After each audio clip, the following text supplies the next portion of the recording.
বৃষ্টিপাত প্রবণ সিলেট অঞ্চলে টিলা ধসে গেল 5 বছরে অন্তত 20 জনের প্রাণহানি হয়েছে। তা সত্ত্বেও থামছে না অবৈধভাবে টিলা কাটা ও ঝুঁকিপূর্ণ বসতি নির্মাণ।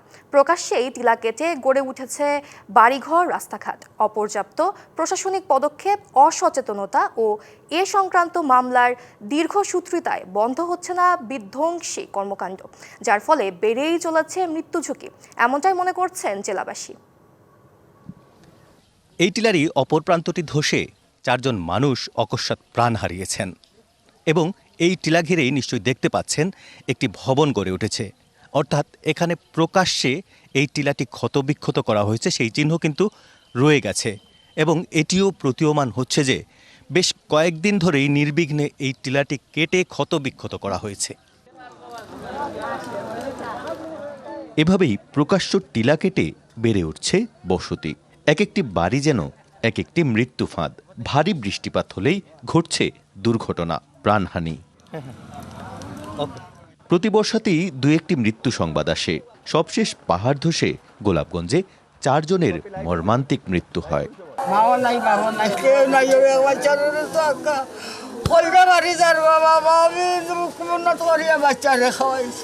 মাঠের অলরাউন্ডার আমি, আর ঘরের অলরাউন্ডার টাইলক্স।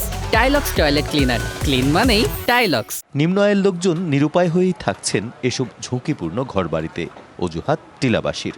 আসলে তারা হয়তো জায়গা পাইছে না, সুবিধা পাইছে না, বা সামর্থ্য নাই যে অন্য জায়গায় গিয়ে উঠতো। তবে প্রশাসনের তৎপরতা যথারীতি সীমাবদ্ধ। মাইকিং, সতর্ক করা, জনপ্রতিনিধির মাধ্যমে প্রচারণা পর্যন্তই। নেই পর্যাপ্ত অভিযান। দুর্ঘটনার পর শোনা যায় কঠিন পদক্ষেপের আশ্বাস।